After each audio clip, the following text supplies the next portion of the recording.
Geldiğinizde mutlaka şöyle dokunun. Seramiği şöyle bir sevin, okşayın.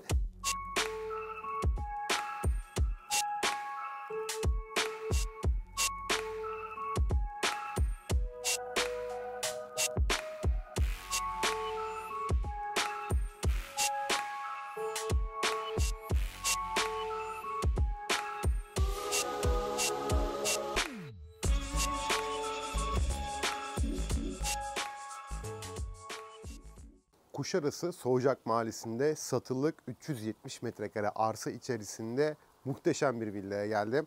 Hemen arkamda görmüş olduğunuz gibi zeminden, havuzun başından çok güzel bir deniz manzaramız var. Bu güzel villamızın girişinden başlayalım. Bu harika villayı birlikte tanıyalım. Aracınızla geldiğiniz zaman hemen karşımda görmüş olduğunuz gibi bir kapımız var. İsterseniz yüz tanıma sistemiyle burayı açabilirsiniz ya da şifreyle burayı açabilme şansınız da bulunuyor. Ayrıca kumandamız var. Yani aracınızdan inmeden kumandaya basarak aracınızla içeriye doğru giriş yapabilirsiniz. Her villaya özel bir araçlık otoparkımız bulunuyor.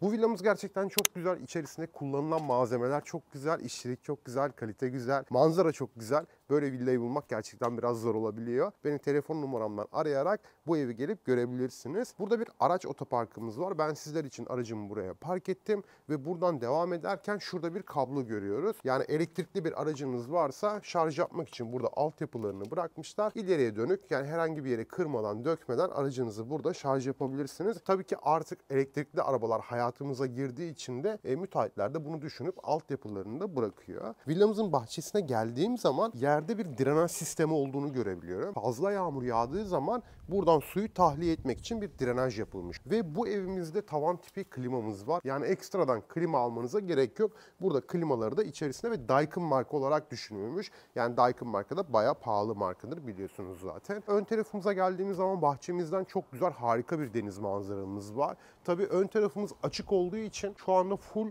çok güzel bir deniz manzarasını görebiliyorsunuz. Şimdi soracaksınız, ileride ön taraf kapanır mı? Ön tarafı ev yapılır mı? Hayır, oraya ev yapılmayacak. Çünkü orada çok küçük bir alan var ve orası da buranın yeşil alanı olarak düşünülmüş. Yani terkler yapıldı burada ve orası da çocuk parkı olarak ileride yapılacak. Şu anda da boş olarak orası duruyor. Bir terasımız var, üstü kapalı ve hem sağ tarafında hem sol tarafında kapatırsanız da burayı kış bahçesine, yani Winter Garden'a da çevirebilirsiniz. Tavanlarda da ahşap rengi düşünülmüş. Villamızın ön cephesine geldiğimiz zaman da 3 metreye 7 metre büyüklüğünde bir özel havuzumuz bulunuyor burada. 21 metrekarelik havuzumuzun hemen baş kısmında ise bir şelale düşünülmüş. Villamızın dış cephesine baktığım zaman antrasit renkler, ahşap rengi tonları ve açık gri renklere önem verildiğini de görebiliyorum. Ayrıca dış cephemizde de çok güzel led lambalarımız da düşünülmüş. Akşam görüntüsü de çok muazzam olur diye düşünüyorum. Tabii zeminden baktığım zaman yine çok güzel full panoramik bir deniz manzarasını görebiliyorum. Ve buradan Samos Adası'nı da görüyorum. Son zamanlarda biliyorsunuz Ege bölgesinde depremlerden bahsediliyor ve tsunami uyarısı yapılıyor. Açıkçası biz bu konuda şanslı olduğumuzu söylemek istiyorum. Çünkü hep anlatıyorum, biliyorsunuz. Bizim karşımızda Samos Adası var. Yani Santorini de bayağı bir arkada kalıyor. Dolayısıyla Kuşadası'nda hani böyle tsunami olsa bile Kuşadası'nın etkileneceğini düşünmüyorum. Oldukça yüksek dağlarımız olduğu için karşıda onlar bizi koruyacaktır. Yani burada depremleri de biz çok fazla hissetmiyoruz. Çünkü buraya yaklaşık 250 kilometre uzaklıkta yer alıyor. Çok minik minik böyle ben bir kere depremi hissetmiştim bu son depremlerde. O konuda da endişeniz olmasın. Zaten villalar 2 katlı olduğu için de herhangi bir yıkılma tehlikesi de villalarda genelde olmuyor. Ege bölgesi cennet gibi bir bölge. Çok güzel. Yani bir daha dünyaya gelsem bir daha ben burada yaşamak isterdim diyorum. Yan bahçemizden doğru devam ederken burada bitkilere önem verildiğini görebiliyorum. Villamızın hemen yan kısmında şurada limon servilerine önem verilmiş. Hemen bizim karşı tarafımız, bakın şu bölge komple açık. Açık olmasındaki sebep ise yan sitenin orada basketbol sahası var ve çocuk oyun parkı var. Bu bölümümüzde komple açık ve ferah olarak görebiliyorsunuz. Muz ağaçlarının arkasında özel havuzumuzda yüzerken de buradan çok güzel deniz manzarasını da görebileceksiniz. Motor dairemiz ve denge deposu da yerin alt kısmında düşünülmüş. Şimdi villamızın içerisine doğru geçiyoruz.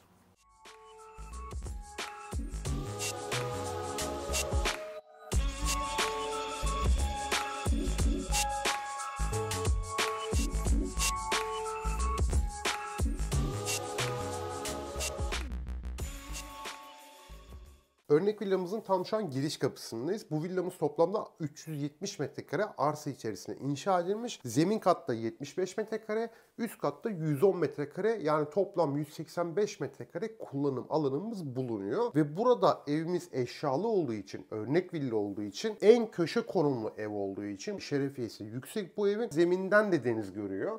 Ve buradaki fiyatlarımız 22,5 milyondan başlıyor.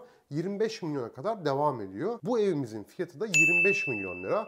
Full eşyalı olarak satılır. Çelik kapımıza baktığım zaman sur marka olarak düşünülmüş. Şurada bir ekranımız var. Akıllı ev sistemimiz var. Artık bunun detayını sizlere anlatmak istemiyorum. Bütün videolarımda anlatıyorum çünkü. Şimdi zemin katta bir tuvalet ve bir duş yerimiz var. Hemen karşımda bir Hilton lavabomuz var. Ve burada hemen bakalım bocce olarak evyemiz düşünülmüş. Karşımda bir led aynamız var. Yani aynanın etrafında ledimiz var.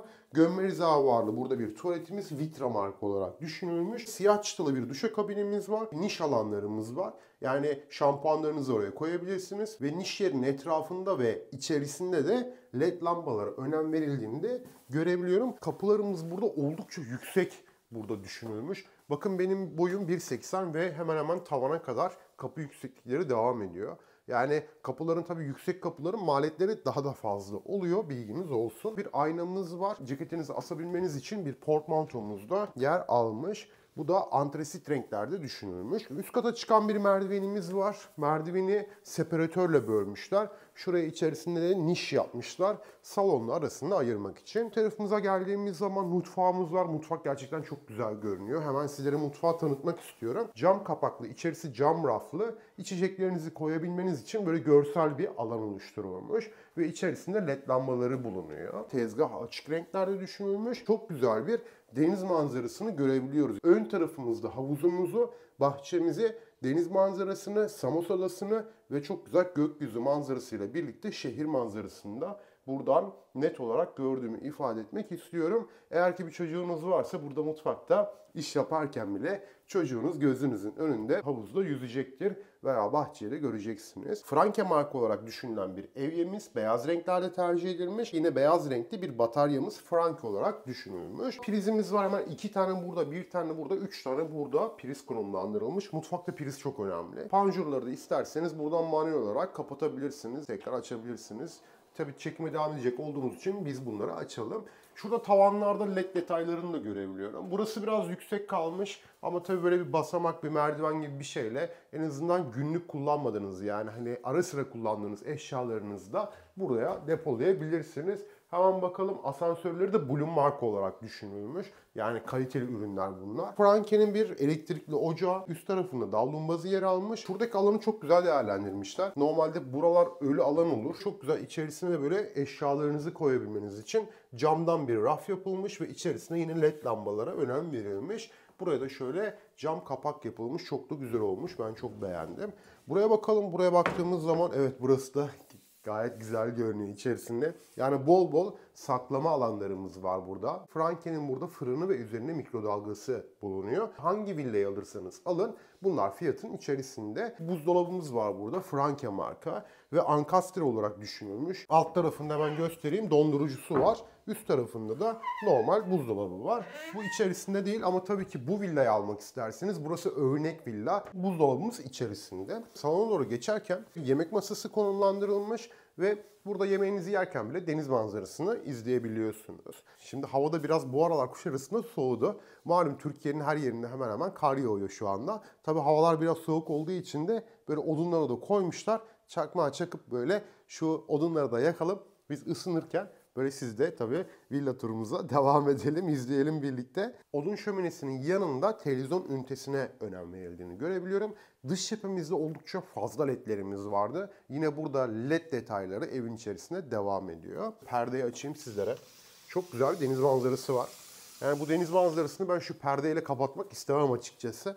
Bu ev benim olsaydı muhtemelen perdeyi hep açık tutardım. Çünkü denizi buradan net bir şekilde görebiliyorsunuz. Gerçekten güzel bir deniz manzaramız var. Normalde böyle zemin kattan deniz manzaralı bir ev bulmak gerçekten zor. Önceden tepelik yerlerde rahatça bulabiliyordunuz. Ama arsa paylarının çok değerli olmasından dolayı ve mülk sahiplerinin artık eskisi gibi %30, %35'lerde değil de yani kat karşılığının %50 artı para istemelerinden dolayı ev fiyatları, maliyetler maalesef ki çok yükseldi ve artık böyle deniz manzaralı bu fiyatlarda bir yer bulmaktan zor olabiliyor. Hemen telefon numaramdan beni arayıp gelip bu evi görebilirsiniz. Bu eve sahip olabilirsiniz. Acele edin. Sonra örnek villa satıldı. Ah efendim, vah efendim yapmayın. Hemen bavulunuzu alın. Gelin buraya. Bu eve sahip olun. Bu ev gerçekten çok güzel, full eşyalı bir şekilde satılık. Şimdi siz kameralardan izliyorsunuz. Oradan izlemek çok farklı. Bir de burada canlı görmek çok farklı. Ben burada canlı sizler için görüyorum. Gördüklerimi de sizler için ifade etmeye çalışıyorum. Bu eve sahip olmak için geç kalmayın, acele edin çünkü bu ev satılır. Hızlı bir şekilde satılır. Zemin katta bir yatak odamız var. Yatak odamıza da bakalım. İçeriye doğru girdiğimizde bir niş yeri oluşturulmuş ve içerisinde yine led detaylarımız devam ediyor. Karşımda yatak başlığımız var. Tabi burası örnek villa olduğu için bunda ekstradan yatak başlığı düşünülmüş. Diğer villalarımızda boş yani beyaz duvar olarak verilecek ve burada çok güzel kitap okuma lambalarımız da şık bir şekilde görünüyor. Koridora doğru döndüğüm zaman da üst katımıza çıkan merdivenlerimiz var. Merdivenlerde basamaklarımız da porselen olarak düşünülmüş ve siyah mat olarak tercih edilmiş. Bazen böyle mesela parlak kullanılıyor. Açıkçası çok kullanışlı olmuyor. Çünkü Allah korusun çocuk olabilir ya da insanlık hali dalgınlığımıza denk gelir. Yani basarken kayabiliriz. Ama bunların mat olması daha sağlıklı olur diye düşünüyorum. Üst kata doğru çıkarken sarkıtma çok güzel bir avizemiz yer almış. Şöyle ışıklarını da görüyorsunuz. Oldukça da şık görünüyor. Merdiven kovasına baktığımız zaman da ahşap burada tercih edilmiş. Ahşap kaplamalar yapılmış. 2 tane büyük penceremiz konumlandırılmış ve güzel bir tablomuz yer almış burada. Şimdi villamızın ne yapalım? Üst katını birlikte tanıyalım.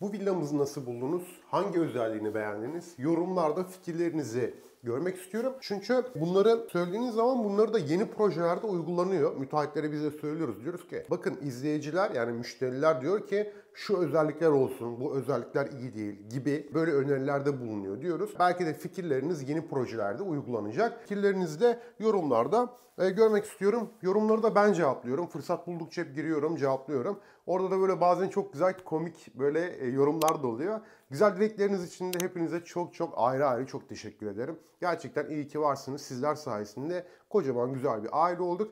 Şimdi üst kattaki yatak odamızın içerisine geldiğimiz zaman da yatak başlığı karşımda yer almış. Ahşap detayı ön planda ve şurada yan tarafında led lambamız var. Burada da yine ahşap düşünülmüş gri renklerinde. Burada giyinme dolabımız var. Camlı olarak tercih edilmiş. Yerlerde de 60'a 120 seramikler düşünülmüş. O detayı da sizlere vermiş olalım. Bu odamızın içerisindeki duş yerine geldik. Bakar mısınız ya duşların içi gerçekten de böyle oldukça geniş ve ferah. Roca marka bir ankastre setimiz var. Gagano olarak düşünülmüş. Büyük bir niş yerimiz var. Şampuanlarınızı da buraya koyabilirsiniz. Baya bir detay var burada. Yani bu evde gerçekten de detaylar çok düşünülmüş. Mesela şu alan çok güzel. Özellikle kadınlar için bence burası olmazsa olmaz diyebilirim. Keşke benim evimde de böyle bir yer olsaydı. Burası çamaşır odası. Çamaşırlarımız elbette ki çok önemli. Burada çamaşır yıkama makinesi, çamaşır kurutma makinesine önem verilmiş. Hemen şurada yan tarafında bir dolabımız var. Şöyle raflarımız var içerisinde. Çamaşır odasında bir evye ihtiyacımız var. Burada evyemizde botçi olarak düşünülmüş. Yine botçi olarak düşünülen burada bataryamız var. Karşımda aynası var. Tabi burada ütü falan yapınca böyle bunları asmak için hemen şöyle bakın askı aparatı yapılmış. Böyle güzel özelliklerinin olması heyecanlandırıyor. Böyle evleri sunarken de ekstradan heyecan katıyor bana. Bir kapımız var, hemen şöyle açalım. Küçük bir balkonumuz var. Burada da çamaşırlarınızı kurutabilirsiniz. Arka tarafımızda park var. Biraz önce söylemiştim. Orası da kapanmıyor. Yan siteye ait. Orada basketbol sahası falan da var. Ve buradan çok güzel dağ manzarası ve şehir manzarası var. Rüzgar güllerini de görebiliyorum. Bu arada bugün hava güzel. Yani dışarı çıkınca hemen ısınmış oldum. Biraz üşümüştüm çünkü. Dışarıda güneşi gördük ve bir sıcaklık geldi bana. Diğer yatak odamıza doğru geldiğim zaman aynı şekilde yatak başlığı düşünülmüş. İçerisinde bir tuvalet ve bir banyomuz var. Farklı olan şu detay var, onu göstereyim hemen sizlere. Bakın burada duş alırken oturup burada duşunuzu rahat bir şekilde şöyle alabiliyorsunuz. Keşke bütün müteahhitlerimiz bunları düşünse. Ya bunlar ince fikirler ama ileriye dönük yani olabilir, insanız. Ayağımızda bir problem olabilir. Sağlık durumumuz iyi olmayabilir. Duş alırken oturmak isteyebiliriz. Bu alanlar da gerçekten güzel düşünülmüş. Tebrik ediyorum. Elinize sağlık. Yani yapan firmanın gerçekten eline sağlık. Bir balkonumuz var. Açıkçası benim hoşuma gitmeyen şey oldu. Şimdi bakın normalde burası gömme. Şurası. Şu da kolludur. Şurada bakın kol var mesela. Ama siz buradan geliyorsunuz. Yani buradan doğru geldiğinizde genelde bu kapıyı kullanırsınız. Bu kapıyı kullanırsınız ama şu gömme olduğu için bunun kullanması biraz daha zordur. Bunu yapmalarındaki sebep de camların iç içe geçmesi ve silinebilmesi için bunu yapıyorlar. Bakın hani bu kollu olsaydı buradan rahat bir şekilde girip çıkabilirdiniz ama yani çok önemli bir şey mi? Değil. Tabii ben biraz böyle ince detaylara takıldığım için benim için önemli. Ben de yeni bir ev yaptırıyorum mesela. Orada bu detaya önem vermiştim. Ben diğer tarafa almıştım. Bu arada bakın sinekliklerimize kadar takılmış durumda. Yani burada sineklik masrafınız bile yok. Zaten bu evi aldığınız zaman örnek villa perdelerine kadar takılmış vaziyette. Çok güzel full panoramik bir deniz manzaramız var. Aşağıdan söylemiş olduğum gibi hem Samos Adası'nı görebiliyorum hem buradan şehir manzarasını görebiliyorum. Ve burada ön tarafımda 21 metrekarelik özel havuzumuz vardı. Buradan da çok net bir şekilde görebiliyorum. Ama tabii sakın buradan aşağı atlamayın. Yani Allah korusun kafanız gözünüz kırılabilir. Burada çok güzel görünüyor çünkü insanın böyle atlayası geliyor falan buradan ama yani bilmiyorum şu manzarayı da sizlerle paylaşmış olalım görüntülerde. Gerçekten havuzda çok güzel görünüyor. Hele böyle bir de yazın havuz böyle tertemiz olduğu zaman yani insanın canı tabii ki havuzu çekiyor. Zaten buradan Kuşadası'nda bir ev alıyorsanız özel havuzlu bir ev olması gerekiyor bence. Diğer yatak odamıza doğru geçerken burada karşımda yine led detaylarımız devam ediyor. Bu arada tavanlarda da led detaylarımız var. Onları söylemeyi unuttum. Ana yatak odası mı diyelim artık. Biraz önceki yatak odası da zaten ana yatak odası gibiydi. Yani bütün burada odalarımızın içerisinde banyo var. Bence bu odamız ana yatak odası. Neden? Çünkü daha büyük bir yatak odası ve giyinme odasına önem verilmiş burada. Hemen detayı sizlere vermeye çalışayım. Kapağını açalım. Cam kapaklara önem verilmiş burada. İçerisinde led detaylarımız devam ediyor. Bu projede led'e gerçekten çok para harcanmış belli. Güzel de olmuş yani, ben beğendim böyle. Yani siz de beğendiniz mi? Fikirlerde bakalım hani led detayları güzel mi? Evin detayları güzel mi? Açıkçası ben beğendim. Bakın bunlar bile düşünülmüş. Normalde buraya düz bir askılıkta yapılabilirdi yani. Cam kapak olması ciddi anlamda maliyeti arttırıyor bu arada. Giyinme dolaplarında, bilginiz olsun. Ya ben de kendim ev yaptırdığım için sordum. Biliyorum yani fiyatını. Bir banyomuz var, bir duş yerimiz var. Yine burada nişe önem verilmiş. Çok detaylara da girmek istemiyorum ama burada duvarlar şöyle mat seramik yapılmış. Bence şu dokusu falan da çok güzel, biliyor musunuz? Buna portre deniliyor. Harika bir hissiyatı var. Geldiğinizde mutlaka şöyle dokunun. Seramiği şöyle bir sevin, okşayın. Ana yatak odamızın içerisindeyiz ve led detaylarımız yatak başlığımızla devam etmiş. Sabahları uyandığınız zaman harika bir buradan deniz manzaramız var. Şu açı harika. Evet, ön tarafımızda ev var ama inanın ön tarafımızdaki ev sizi rahatsız etmiyor. Belki videolarda buna takılabilirsiniz ama buraya geldiğiniz zaman şuradaki açıklık ve evin üzerinden gördüğünüz deniz manzarası sizi kapatmıyor. Tabii ev bir kod daha yüksekte olsaydı, önümüzdeki ev manzarayı kesseydi rahatsız edebilirdi. Ama bakın şu manzara olduğu için panoramik bir manzara var. Beni açıkçası öndeki ev rahatsız etmiyor. Burada yine bir balkonumuz var. Bakın burada siz yan taraftaki yatak odasını görmüyorsunuz. Yan taraftaki de sizi görmüyor. Yani öyle mahrem bir alan oluşturulmuş. Çünkü evin yapı itibariyle şöyle arkalı önlü böyle odalar yapıldığı için de birbirini görmüyor. Yani yan taraftaki yatak odasının balkonunu görmek için şöyle gidip şu şekilde şöyle bir eğilmeniz gerekiyor. Eğilmezseniz onu zaten görmüyorsunuz. Söylediğim gibi harika bir manzara var. İşçilik güzel, malzeme güzel, kalite güzel, lokasyon güzel, her şey çok güzel. Geriye bir tek ne kalıyor? Tabii bu paraları toplayıp buraya gelip bu eve sahip olmak kalıyor. Sahip olmak için de telefon numaramızdan bizi arayıp randevu yapıp gelip bu güzel evleri görebilirsiniz. Eğer ki benim zamanım yok diyorsanız, eşya almak sizin için zor olacaksa bakın burası hazır eşyalı bir yer, bitmiş bir yer. Burada parayı veriyorsunuz, ev alıyorsunuz. Bu arada bu evin iskanı da alındı ve kat mülkiyeti tapusuna da geçiliyor. Ve siz burayı sorunsuz bir şekilde teslim alıyorsunuz. Artık yani her şeyi anlattık. Geriye bir tek sizin buraya gelmeniz kaldı. Dediğim gibi telefon numaramdan bizi arayabilirsiniz. Kanalımıza abone değilseniz hemen abone butonlarına basın. Çünkü ciddi emekler veriyoruz. Siz de buraya kadar izlediyseniz abone olmayı bize fazla görmeyin. Ücretli değil zaten. Bedavaya abone oluyorsunuz. Videolarımızda sevdiklerinize paylaşmayı ihmal etmeyin. Sevdiklerinize gönderin. Ne kadar çok paylaşım yaparsanız bize o kadar mutlu edersiniz. Daha çok kitleye hitap etmiş oluruz. Yeni videolarımızda görüşmek üzere diyorum. Hoşça kalın, mutlu kalın, sağlıcakla kalın.